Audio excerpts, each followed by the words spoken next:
ಏನು ಕೋಪ ಕಡಿಮೆ ಆದ್ಮೇಲೆ ಬರ್ತಾನೆ ಅಂತ ಅನ್ಕೊಂಡ್ರೆ ಇಷ್ಟೊತ್ತಾದ್ರೂ ಬರ್ಲೇ ಇಲ್ವಲ್ಲೋ. ಅಣ್ಣ ನೀವೇನು ಟೆನ್ಷನ್ ಮಾಡ್ಕೋಬೇಡಿ, ಮೈ ಖಂಡಿತ ಬರ್ತಾನೆ. ಅಲ್ಲಮ್ಮ, ಅವನು ಕೋಪ ಮಾಡ್ಕೊಂಡು ಹೋಗಿರೋದು, ಅದಕ್ಕೆ ನನಗೆ ಭಯ ಆಗ್ತಿದೆ ಅಮ್ಮ. ಅಣ್ಣ ಮೈಗ್ ಫೋನ್ ಮಾಡಿ ಅವ್ನು ಎಲ್ಲಿದ್ದಾನಂತ ಕೇಳಿ ಅಣ್ಣ. ಗಂಟೆ ಯಾವಾಗ್ಲಿಂದ ಫೋನ್ ಮಾಡ್ತಾನೆ ಇದ್ದಾನಮ್ಮ, ಅವ್ನ್ ಫೋನ್ ಎತ್ತುತ್ತಿಲ್ಲ. ಹೌದು, ನಾನು ಸುಮಾರು ಸತಿ ಕಾಲ್ ಮಾಡಿದೆ, ಫೋನ್ ಎತ್ತಾನೆ ಇಲ್ಲ.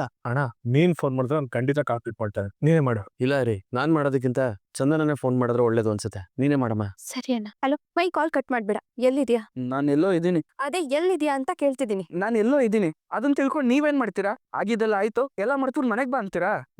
ನಾನ್ ಬರಲ್ಲ. ನಾನ್ ನಿನಗ್ ಫೋನ್ ಮಾಡಿರೋದು ಮನೆಗ್ ಬಾ ಅಂತ ರಿಕ್ವೆಸ್ಟ್ ಮಾಡೋದಕ್ಕಲ್ಲ, ಆರ್ಡರ್ ಮಾಡ್ತಿದ್ದೀನಿ. ಇನ್ ಅರ್ಧ ಗಂಟೆಲಿ ನೀನ್ ನನ್ ಕಣ್ ಮುಂದೆ ಇರ್ಬೇಕಷ್ಟೇ. ನೀವೆಲ್ರೂ ಎಲ್ಗ್ ಹೋಗ್ತಿದ್ದೀರಾ? ಮನೆವರೆಗೂ ಬಂದವನ್ಗೆ ಮನೆ ಒಳಗ್ ಬರಕ್ ಗೊತ್ತಾಗಲ್ವಾ? ಮೈ ಮೈ ಬಾರೋ, ಮೈ ಬಾರೋ, ಸುಮ್ನೆ ಬಾರೋ. ಎಲ್ಲಿ ಹೋಗಿದ್ದ ನೀನು? ಇಷ್ಟೊತ್ತಾದ್ರೂ ಮನೆಗ್ ಬಂದಿಲ್ಲ ಅಂತ ನಾವೆಲ್ಲ ಎಷ್ಟು ಗಾಬರಿ ಆಗಿದ್ವಿ ಗೊತ್ತಾ? ಏ ಮೈ, ಕಾಲ್ ಮಾಡಿದ್ರೆ ಕಟ್ ಮಾಡ್ತಿದ್ದೆ, ನಮ್ಗೆಲ್ಲ ಎಷ್ಟು ಟೆನ್ಷನ್ ಆಗಿದ್ ಗೊತ್ತಾ? ಸುಮ್ನಿರೋಣ, ಬರೀ ಬಾಯಿ ಮಾತಲ್ಲಿ ಹೇಳ್ತೀರಾ ಗಾಬರಿ ಆಗ್ತಿತ್ತು, ಟೆನ್ಷನ್ ಆಗ್ತಿತ್ತು ಅಂತ. ಒಬ್ರಾದ್ರೂ ನನ್ನ ಹುಡ್ಕೊ ಬಂದ್ರೆ ಇದ್ರಲ್ಲೇ ಗೊತ್ತಾಗುತ್ತೆ ನಿಮ್ ಯಾರಿಗೂ ನನ್ ಮೇಲೆ ಪ್ರೀತಿ ಇಲ್ಲ. ಅಯ್ಯೇ, ನಾವು ನಿನ್ನ ಹುಡ್ಕೊಂಡ್ ಬರೋಣ ಅಂತ ಇದ್ವಿ ಕಣ, ಆದ್ರೆ ನಿಮ್ ಅದಕ್ಕಿನೇ ಬೇಡ ಅಂತ ಹೇಳಿದ್ರು. ಏನೇ ಕೇಳದಿದ್ರು ನಿಮ್ ಅದಕ್ಕೆ ಹತ್ರನೇ ಕೇಳ್ಕೊ. ಮನೆಗ್ ಬಾ ಅಂತ ಕರೆದ್ರಲ್ಲ, ಬಂದಿದ್ದೀನಿ. ನೀವ್ ಈ ಕೋಪ ಮಾಡ್ಕೊಂಡು ಏನೋ ಮಾತಾಡದೇ ಇದ್ರೆ ನಾನು ಏನ್ ಮಾಡ್ಲಿ? ನಾನು ಎಲ್ಲಿ ಅಂತ ಹೋಗ್ಲಿ? ಏನ್ ಮೈ, ನಾನ್ ಹೊಡೆದ್ರೆ ನೀನ್ ಮನೆ ಬಿಟ್ಟು ಹೋಗ್ಬಿಡ್ತೀಯಾ? ಅಂದ್ರೆ ನಾನ್ ನಿನಗೇನು ಅಲ್ವಾ? ನಿನ್ನ ಹೊಡೆಯೋ ಅಧಿಕಾರನೂ ನನಗಿಲ್ವಾ? ಇದೇ ಹೊತ್ತಿಗೆ ನೀವ್ ಬೇಕಿದ್ರೆ ನಂಗೆ ಹೊಡೀರಿ, ಬೈರಿ, ಆ ಎಲ್ಲ ಅಧಿಕಾರ ನಿಮ್ಗಿದೆ. ಆದ್ರೆ ನೀವ್ ಈ ತರ ಮಾತಾಡದೆ ಇರ್ಬೇಡಿ. ಹೊತ್ತಿಗೆ ನನ್ನಿಂದ ತಡ್ಕೊಳೋದಕ್ಕಾಗಲ್ಲ. ಅಮ್ಮನೂ ನನ್ನ ಬಿಟ್ಟೋದ್ರು. ನೀವ್ ಈಗ ಮಾತಾಡದೆ ಹೋದ್ರೆ ನನ್ನಿಂದ ಸಹಿಸ್ಕೊಳಕ್ ಆಗಲ್ಲ. ಅದಕ್ಕೆ ಮೈ ಅಳ್ಬೇಡ ಮೈ, ಪ್ಲೀಸ್ ಮೈ, ಸಮಾಧಾನ ಮಾಡ್ಕೊ. ಈಗ ಅದನ್ನ ನೋಡಿದ್ರೆ ನನಗ್ ಸಂಕಟ ಆಗುತ್ತೆ. ಅಳ್ಬೇಡ. ನೋಡು, ಬಾಯಿ ಕೂತ್ಕೋ. ಮೈ, ಮೊದ್ಲು ನೀನ್ ಸಮಾಧಾನ ಮಾಡ್ಕೊ. ಮೈ, ನಾನೇನೇ ಮಾಡಿದ್ರು ಅದು ಸರಿ ಇರುತ್ತೆ ಅಂತ ನಿನಗ್ ಅನ್ಸಲ್ವಾ? ಅನ್ಸುತ್ತೆ. ಹಾಗಾದ್ರೆ ಇದನ್ನು ಹಾಗೆ ಅನ್ಕೋ. ನೀನ್ ವಯಸ್ಸಿಗೂ ಮೀರಿ ಅಂಕಲ್ ಬೈದಿದ್ದು, ಅವ್ರ ಜೊತೆ ನಡ್ಕೊಂಡಿದ್ದು ನನಗ್ ಸ್ವಲ್ಪನೂ ಇಷ್ಟ ಆಗ್ಲಿಲ್ಲ. ನಿನಗ್ ಅನಿಸ್ಬೋದು ಇವ್ರ್ಯಾಕ್ ಇದನ್ನೆಲ್ಲ ಕೇಳ್ಬೇಕು ಅಂತ. ಆದ್ರೆ ನೀನ್ ನನ್ನ ಅದ್ಕೆ ಅಂತ ಕರಿತೀಯಲ್ಲ, ಆ ಸ್ಥಾನಕ್ ತಕ್ಕಂತೆ ನಾನ್ ನಡ್ಕೋಬೇಕಲ್ವಾ? ಆ ಸ್ಥಾನಕ್ಕಿರೋ ಜವಾಬ್ದಾರಿನ ನಾನ್ ನಿಭಾಯಿಸ್ಬೇಕಲ್ವಾ? ಮೈ ಮೈ ನಿನಗಿದೆಲ್ಲ ಇಷ್ಟ ಇಲ್ಲ ಅಂದ್ರೆ ನೀನ್ ನನ್ನ ಅದ್ಕೆ ಅಂತ ಕರೀಲೇಬೇಡ. ಆಗ ನೀನೇನೇ ತಪ್ಪಾಡಿದ್ರು ನಾನ್ ನಿನ್ನ ಯಾವತ್ತೂ ಏನು ಕೇಳಲ್ಲ. ಅದಕ್ಕೆ ನೀವ್ ಈಗೆಲ್ಲ ಮಾತಾಡ್ತಿದ್ದೀರಾ? ನೀನ್ ಹೀಗೆಲ್ಲ ನಡ್ಕೊಂಡ್ರೆ ನಾನ್ ಹೀಗೆ ಮಾತಾಡ್ಬೇಕಾಗುತ್ತೆ. ಅದಕ್ಕೆ ಸಾರಿ. ಅದಕ್ಕೆ ನೀವ್ ನನ್ನ ಜೊತೆ ಮಾತಾಡದೆ ಇರ್ಬೇಡಿ. ಅದಕ್ಕೆ ನನ್ ಕೈ ಇರೋದಕ್ಕಾಗಲ್ಲ. ಸಾರಿ. ಮೈ, ಮುದ್ದು ನೀನ್ ಸಮಾಧಾನ ಮಾಡ್ಕೊ ಅಂತ ಹೇಳ್ದೆ. ನೋಡು ಮೈ, ಮನೇಲಿ ಏನಾದ್ರೂ ಸಮಸ್ಯೆ ಆದ್ರೆ ಅದನ್ನ ಮನೇಲಿ ಕೂತು ಬಗೆಹರಿಸ್ಕೋಬೇಕು. ಅದನ್ನ ಬಿಟ್ಟು ಕೋಪ ಮಾಡ್ಕೋಬಾರ್ದು, ಮನೆ ಬಿಟ್ಟು ಹೋಗ್ಬಾರ್ದು.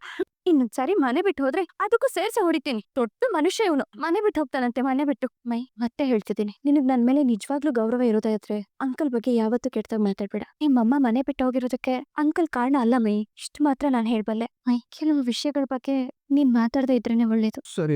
ಸರಿ, ಮೊದ್ಲು ನೀನ್ ಸಮಾಧಾನ ಮಾಡು. ಅಣ್ಣ, ನಮ್ ಚಿಕ್ಕ ಸಾಹೇಬ್ರು ಇನ್ನೂ ಊಟ ಮಾಡಿಲ್ಲ. ಅವ್ರ ಕೋಪಕ್ಕೆ ಹೊಟ್ಟೆಗ್ ಶಿಕ್ಷೆ ಕೊಡೋದ್ ಬೇಡ. ಬನ್ನಿ ಎಲ್ರೂ ಊಟ ಮಾಡೋಣ. ಹೌದೌದು ಮೇಡಮ್, ತುಂಬಾ ಹೊಟ್ಟೆ ತಾಳಾಗ್ತಿದೆ, ನಡೀರಿ ಹೋಗೋಣ. ನಿಮ್ಮನ್ನ ಯಾರು ಕರ್ದಿದ್ದು? ನೀವು ಇಲ್ಲೇ ಇರಿ. ಅಮ್ಮ, ಮೊದ್ಲು ಅವನೊಬ್ಬನ್ಗೆ ಊಟ ಕೊಡು, ಅವಾಗ್ಲಿಂದ ಹಸ್ಕೊಂಡಿದ್ದಾನೆ. ಅವನಿಗೆ ಮೊಸರನ್ನ ಅಂದ್ರೆ ತುಂಬಾ ಇಷ್ಟ, ಅದನ್ನೇ ತಗೊಂಬಾ. ಸಾಹೇಬ್ರಿಗೆ ಸ್ವಲ್ಪ ಕೋಪ ಕಡಿಮೆ ಆಗ್ಲಿ, ತಣ್ಣಗಾಗ್ತಾನೆ. ಸರಿ ಅಣ್ಣ. ಸರಿ. ಇನ್ಮೇಲೆ ಮೈ ಸಾಹೇಬ್ರ ಹತ್ರ ಸ್ವಲ್ಪ ಹುಷಾರಾಗಿ ಮಾತಾಡ್ಬೇಕಪ್ಪ. ಸಾಹೇಬ್ರು ಕೋಪ ಮಾಡ್ಕೊಂಡ್ರೆ ಮನೆ ಬಿಟ್ಟು ಹೋಗ್ಬಿಡ್ತಾರೆ. ಹೌದು ಕಣೋ, ಇನ್ಮೇಲೆ ಎಲ್ರು ಸಾಹೇಬ್ರ ಹತ್ರ ತಗ್ಗಿ ಬಗ್ಗಿ ನಡಿಬೇಕು, ಇಲ್ಲಾಂದ್ರೆ ಮನೆ ಬಿಟ್ಟು ಹೋಗ್ಬಿಡ್ತಾರೆ. ಏನ್ ಸುಮ್ಮನಿರೋದು? ಮೈ, ಊಟ ಮಾಡು. ನಂಗ್ ಬೇಡ. ಅಣ್ಣ, ನಿಮ್ಗೊಂದ್ ವಿಷಯ ಗೊತ್ತಾ? ನಮ್ ಪುಟ್ಟು ಮೈಗೆ ಇನ್ನು ಕೋಪಾನೇ ಹೋಗಿಲ್ಲ. ಅದಕ್ಕೆ ಊಟ ಕಂಡ್ರೆ ಮುಖನ ಆ ಕಡೆ ತಿರ್ಗಿಸ್ತಾ ಇದ್ದಾನೆ. ಅದಕ್ಕೆ ನಾನ್ ಏನ್ ಮಾಡ್ತೀನಿ ಗೊತ್ತಾ ಅಣ್ಣ? ನಮ್ ಪುಟ್ಟು ಮೈಗೆ ನಾನೇ ಊಟ ಮಾಡಿಸ್ತೀನಿ. ಇಲ್ಲಿ ಕಂದ, ಈ ಕಡೆ ತಿರ್ಗು. ಆ ಮಾಡು ಹಾಗೆ. ಗುಡ್ ಬಾಯ್. ಅಣ್ಣ, ಈ ಉಳ್ದಿರೋ ಬಿರಿಯಾನಿ ಎಲ್ಲ ಏನ್ ಮಾಡೋದನ್ನ? ಇನ್ನೇನ್ ಮಾಡಕ್ಕಾಗತ್ತಮ್ಮ, ಆಚೆ ಹಾಕ್ಬೇಕಷ್ಟೇ. ಅಯ್ಯೋ, ಇಷ್ಟೊಂದ್ ಬಿರಿಯಾನಿ ವೇಸ್ಟ್ ಆಗುತ್ತೆ. ಅದಕ್ಕೆ ಅಣ್ಣ ಹೇಳೋದು, ಮನೇಲಿ ಒಂದು ಫ್ರಿಡ್ಜ್ ಇರ್ಬೇಕು ಅಂತ. ಫ್ರಿಡ್ಜ್ ಇದ್ದಿದ್ರೆ ಇಷ್ಟೆಲ್ಲ ವೇಸ್ಟೇ ಆಗ್ತಿರ್ಲಿಲ್ಲ. ಹೌದಮ್ಮ, ನಾನು ಸುಮಾರು ಸಲ ತಗೋಬೇಕು ಅಂತ ಅನ್ಕೊಂಡೆ, ಆದ್ರೆ ಆಗಿಲ್ಲ. ಆದಷ್ಟು ಬೇಗ ತಗೋಣ. ಸರಿ ಅಣ್ಣ. ಅಣ್ಣ, ನಾನು ಹೋಗಿ ಪಾತ್ರೆ ತೊಳ್ಕೊಂಬರ್ತೀನಿ. ಬಿಡು, ನಾನು ತೊಳಿತೀನಿ ಬಿಡು. ಅಣ್ಣ, ಇದೊಂದೇ ಅಲ್ವೇ ಇರೋದು, ತೊಳ್ಕೊಂಡ್ ಬಂದ್ಬಿಡ್ತೀನಿ. ಅಮ್ಮ, ಇದನ್ನ ಹಾಗೆ ತೊಳಿಯಕ್ಕಾಗಲ್ಲ, ಒಂದ್ ಸ್ವಲ್ಪ ಹೊತ್ತು ನೀರಲ್ಲಿ ನೆನೆ ಹಾಕಿ ಆಮೇಲೆ ತೊಳೆದ್ರೆ ನೀಟ್ ಆಗುತ್ತೆ. ನಾನು ತೊಳಿತೀನಿ ಬಿಡು. ಚಂದನ, ನೀನು ಮೈ ಜೊತೆ ಮಾತಾಡಿದ್ದು ಬರೀ ಮಾತಾಗಿರ್ಲಿಲ್ಲಮ್ಮ, ಅವನ ಕೋಪನ ಪ್ರೀತಿಯಿಂದ ಸಮಾಧಾನ ಮಾಡ್ದಾಗಿತ್ತು, ಅವನ ನೋವಿಗೆ ಪ್ರೀತಿಯಿಂದ ಪರಿಹಾರ ಕೊಟ್ಟಾಗಿತ್ತಮ್ಮ. ಅಣ್ಣ, ನನ್ ಮೈ ಮೇಲ್ ಕೈ ಮಾಡಿದ್ದಕ್ಕೆ ನಿಮ್ಗ್ ನನ್ ಮೇಲ್ ಕೋಪ ಇಲ್ಲ ಅಲ್ವಾ? ಅಯ್ಯೋ, ನಾನ್ ಯಾಕಮ್ಮ ಕೋಪ ಮಾಡ್ಕೊಳ್ಳಿ? ಹಾಗಲ್ಲ ಅಣ್ಣ, ಇದುವರೆಗೂ ನೀವ್ಯಾರೋ ಅವನ್ಮೇಲ್ ಕೈ ಮಾಡಿಲ್ಲ, ಒಂದ್ ಮಾತು ಏನು ಅಂದಿನ. ಆದ್ರೆ ನಾನು ಅವನ್ಮೇಲ್ ಕೈ ಮಾಡ್ಬಿಟ್ಟೆ. ನಾನ್ ಎಷ್ಟೇ ಹೇಳಿದ್ರು ಅವ್ನ್ ಮಾತಾಡ್ತಾನೆ ಇದ್ದ ಅಣ್ಣ. ನನ್ಗೆ ಅವ್ನ ಹೇಗ್ ಕಂಟ್ರೋಲ್ ಮಾಡ್ಬೇಕು ಅಂತಾನೆ ಗೊತ್ತಾಗ್ಲಿಲ್ಲ. ಅದಕ್ಕೆ ಹೊಡೆದ್ಬಿಟ್ಟೆ. ನನ್ ಬಗ್ಗೆ ಏನು ಅನ್ಕೊಂಡಿಲ್ಲ ಅಲ್ವಾ? ಏನ್ ಹೇಳ್ತಿದ್ದೆಮ್ಮ? ನಾನು ನಿಮ್ ಬಗ್ಗೆ ಅನ್ಕೊಳದ? ಅಯ್ಯೋ ಅಲ್ಲಮ್ಮ, ಮೈಗೆ ನೀನ್ ಹೇಳಿದ್ದು ಒಬ್ಬ ತಾಯಿ ತನ್ನ ಮಗುಗೆ ಹೇಳೋ ಹಾಗಿತ್ತಮ್ಮ. ಇಷ್ಟು ವರ್ಷ ನಾನು ಇವ್ರಿಗೆಲ್ಲ ಬರೀ ಅಡ್ಗೆ ಮಾಡ್ಕೊಡೋದು, ಊಟ ಬಡಿಸೋದು, ಬರೀ ಇಷ್ಟೇ ಮಾಡ್ಬಿಟ್ಟೆ. ಇಂಥದ್ನೆಲ್ಲ ನನ್ ಗಮನಿಸ್ಕೊಳ್ಳೇ ಇಲ್ಲಮ್ಮ. ಚಂದನ, ನೀನ್ ಮೈ ಬಗ್ಗೆ ಅಷ್ಟೊಂದ್ ಕಾಳಜಿ ಮಾಡ್ತೀಯ, ಪ್ರೀತಿ ಕೊಡ್ತೀಯ. ಆದ್ರೆ ಅವ್ನ್ ಮನೆ ಬಿಟ್ಟು ಹೋದಾಗ ನಾವೆಲ್ಲರೂ ಅಷ್ಟೊಂದ್ ಗಾಬರಿ ಆಗಿದ್ವಿ. ನೀನ್ ಮಾತ್ರ ಹೇಗೆ ಏನೂ ಆಗಿಲ್ಲ ಅನ್ನೋ ತರ ಆರಾಮಾಗಿದ್ದೆ. ನಂಗಂತೂ ಅರ್ಥ ಆಗ್ಲಿಲ್ಲಮ್ಮ. ಅಣ್ಣ, ನೀವು ಮೈ ಮನೆಯಿಂದ ಹೋಗಿರೋದನ್ನ ಮಾತ್ರ ಗಮನಿಸಿದಿರಾ. ಅದೇ ಕ್ಷಣ ಅಂಕಲ್ಲು ಮೈ ಹಿಂದೆನೆ ಸೈಕಲ್ ತಗೊಂಡ್ ಹೋಗಿರೋದನ್ನ ಗಮನಿಸಿದಿರಾ?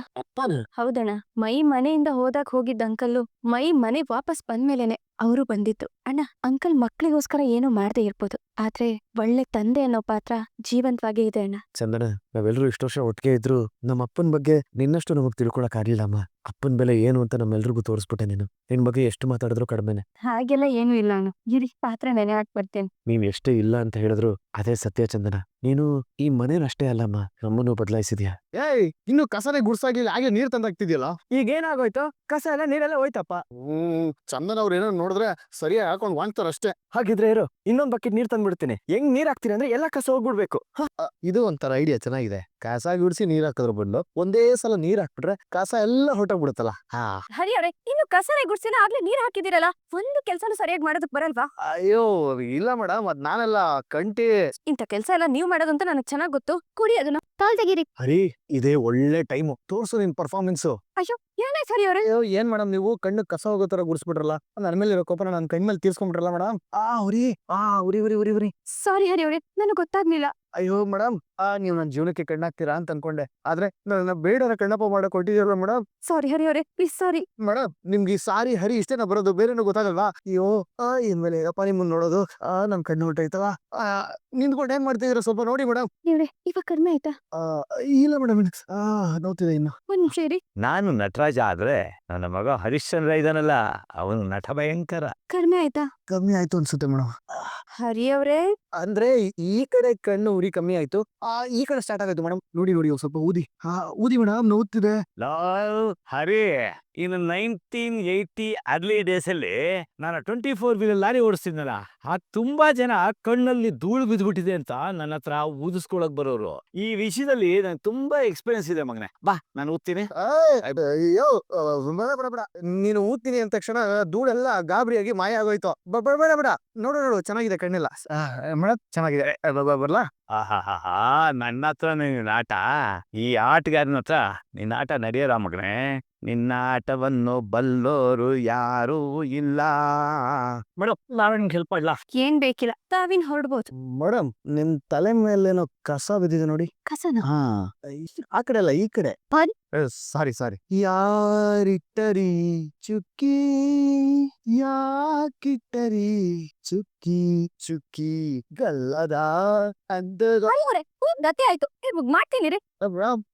ಬನ್ನಿ ಇನ್ನೊಂದ್ಸಾರಿ, ಇದು ನಿಮಗೆ. ಅಲ್ಲಮ್ಮ ಚಂದನ, ಒಂದ್ ಮ್ಯಾತ್ ಕೇಳ್ತೀನಿ ಅಂತ ಬೇಜಾರ್ ಮಾಡ್ಕೋಬೇಡ. ನೀನು ದಿನ ಹಾಕಿದ ರಂಗೋಲಿನೇ ಹಾಕ್ತಾನೆ ಇರ್ತೀಯಲ್ಲ, ಆ ಭೂಮಿ ತಾಯಿಗೇನ್ ಬೋರ್ ಆಗಲ್ವಾ? ಒಂದ್ ಕೆಲ್ಸ ಮಾಡಿ ಅಂಕಲ್, ನಾಳೆಯಿಂದ ನೀವು ನಿಮಗ ಸೇರ್ಕೊಂಡ್ ರಂಗೋಲಿ ಹಾಕಿ ನಾನ್ ಸುಮ್ನೆ ಬಿಡ್ತೀನಿ. ನಂದು ಆ ಡಿಪಾರ್ಟ್ಮೆಂಟ್ ಅಲ್ಲಮ್ಮ. ಮತ್ತೆ ನನ್ಗಾದ್ರೂ ಹಾಕೋಗ್ಬಿಡಿ. ಚಂದನ, ನೆನ್ನೆ ನೀನ್ ಏನೇ ಆಗ್ಲಿ ಆ ಮೈಗೆ ಹೊಡಿಬಾರ್ದಾಗಿತ್ತಮ್ಮ. ಯಾಕ ಅಂಕಲ್, ಅವ್ನ್ ತಪ್ಪು ಮಾಡಿದ್ರೆ ತಿದ್ದೋ ಅಧಿಕಾರ ನನಗಿಲ್ವಾ? ಹಾಗಲ್ಲಮ್ಮ, ಅವನಿನ್ನು ಚಿಕ್ಕವನು. ಅಂಕಲ್, ಅವ್ನ್ ಚಿಕ್ಕೋನು ಅಂತಾನೇನಾ? ಅವ್ನ್ ಹೋಗಿದ ತಕ್ಷಣ ಅವ್ನ್ ಹಿಂದೆನೆ ಸೈಕಲ್ ತಗೊಂಡ್ ಹೋಗಿ ಅವ್ನ್ ಮನೆಗ್ ಬಂದ್ಮೇಲೆ ನೀವ್ ಮನೆಗ್ ಬಂದಿದ್ದು ನನಗ್ ಗೊತ್ತಾಯ್ತು ಅಂಕಲ್. ಅದಕ್ಕೆ ಇವ್ರೆಲ್ಲ ಹೋಗಿ ಮೈನ ಹುಡುಕ್ತೀನಿ ಅಂದ್ರು ನೀವಲ್ಲಿ ಇರ್ತೀರಾ ಅನ್ನೋ ಧೈರ್ಯದಿಂದನೇ ನಾನ್ ಬೇಡ ಅಂದಿದ್ದು. ನೀನು ತುಂಬಾ ಬುದ್ಧಿವಂತೆ ಅಮ್ಮ. ಏನು ಹೇಳ್ದೇನೆ ಎಲ್ಲರ ಮನಸ್ಸು ನಿಂಗೆ ಅರ್ಥ ಆಗ್ಬಿಡುತ್ತೆ. ಕೇಳಿ ಮೇಡಮ್. ಸಂಜೆ ನೀವೇ ಆಫೀಸ್ ಹತ್ರ ಬಂದು ನನ್ನ ಪಿಕ್ ಮಾಡ್ತೀರಾ? ಬರ್ತೀನಿ ಮೇಡಮ್. ನಿಮ್ಗೇನು ತೊಂದ್ರೆ ಇಲ್ಲ ತಾನೆ? ನಿಮ್ಮನ್ ಪಿಕ್ ಮಾಡಕ್ಕೆ ನನಗೇನ್ ತೊಂದ್ರೆ ಮೇಡಮ್. ಸರಿ ಹರಿ ಅವ್ರೆ. ಪರವಾಗಿಲ್ಲ, ಬೇಗನೆ ಬಂದಿದ್ದೀನಿ ಮೇಡಮ್. ಹರಿ ಅವ್ರೆ, ಹೊರಡ್ರಲ್ವಾ? ಹಾ ಮೇಡಮ್, ಹೊರಡೋಣ. ನಾನ್ ನಿಮ್ ಹತ್ರ ಏನೋ ಹೇಳ್ಬೇಕಿತ್ತು. ಹೇಳಿ ಮೇಡಮ್. ಹರಿ ಅವ್ರೆ, ನನಗ್ ನೀವಂದ್ರೆ ತುಂಬಾ ಇಷ್ಟ. ಎಸ್